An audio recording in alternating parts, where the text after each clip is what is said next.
In our news bulletin for this evening, regional changes to tsunami alert systems come into effect as of the 1st of October.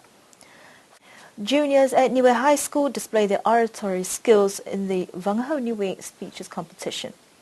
Local fishermen is delighted with the monster fish caught out in open waters.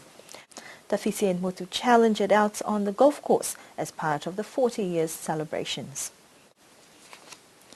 Changes to the regional tsunami alert systems means that countries in the Pacific will make judgment calls for the level of alert warnings for their own islands as of the 1st of October of this year. For the past 2 years, meteorological staff as well as those on disaster councils have been getting capacity building training to enable their organizations to equip themselves to analyze the data provided and determine what alert is to be issued based on the information and whether it be advisory, watch or warning. There are also procedures that need to be clarified at a national level. The procedure now is that the message will originate from PTWC.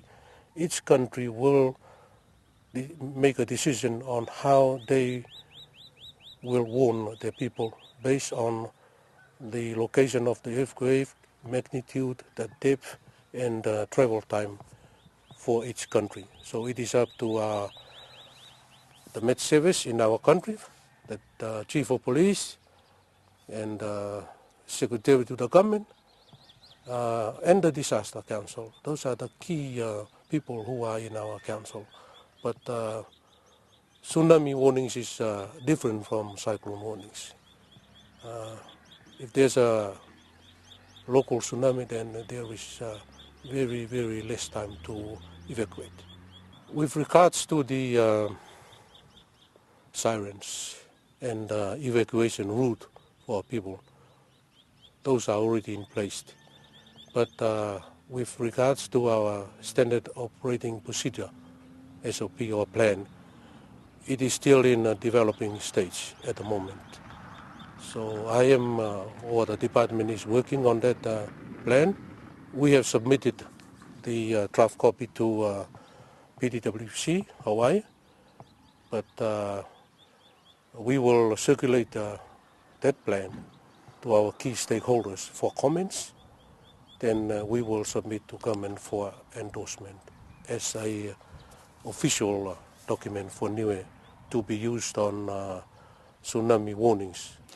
The Niue Met Service Director, Tsunami says that discussions have been held with representatives from the Disaster Council with a draft plan that will set out the procedures in place, and that has been presented to the Pacific Tsunami Warning Center. Yeah, the long-distance tsunami, we will have sufficient time to prepare and evacuate.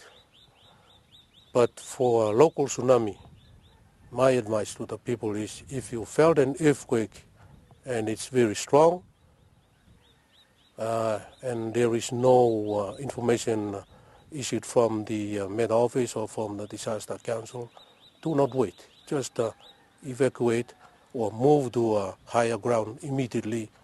Those informations will come after.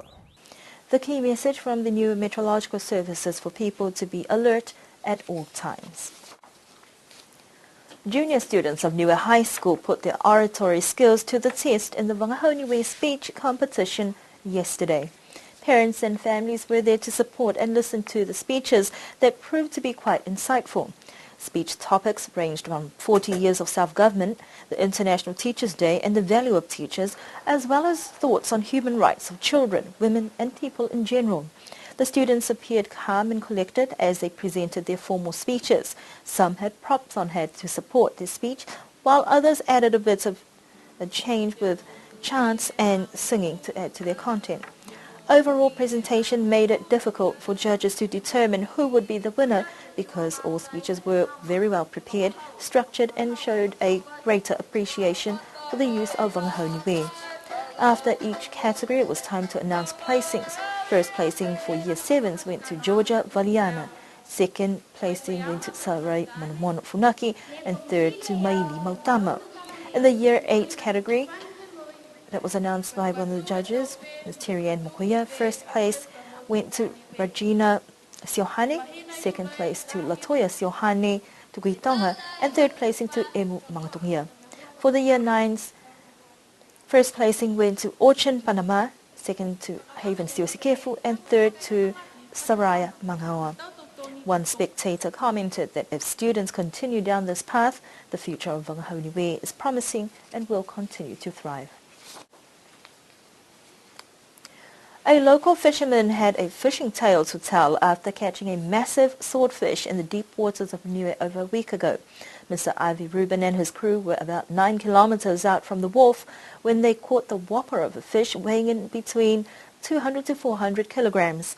The monster fish was so big that it took the crew a few hours to get it on board, and they had to cut it in half so it could fit in the boat. According to Ivy Rubin, to his knowledge, this would probably be one of the biggest swordfish caught in Niue waters.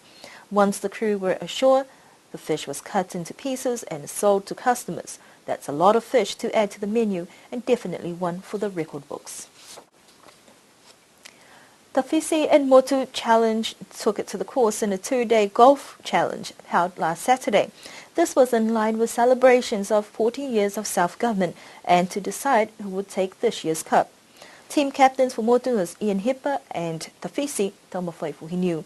After the foursomes alternate shots on day 1 of competition on the 30th of September, both teams were levelled out with 5 points each. But in the end, it was the Fizzy who came out victorious with 19 points over Motu's 13 points. And the Fizzy captain, Taumawhai Fuhiniu, remarked that on the day, Motu's teeth got kicked in by the Fizzy. That concludes our news bulletin for this evening. We do hope that you can join us again next week. And don't forget to check out the Avasele show day this coming Saturday.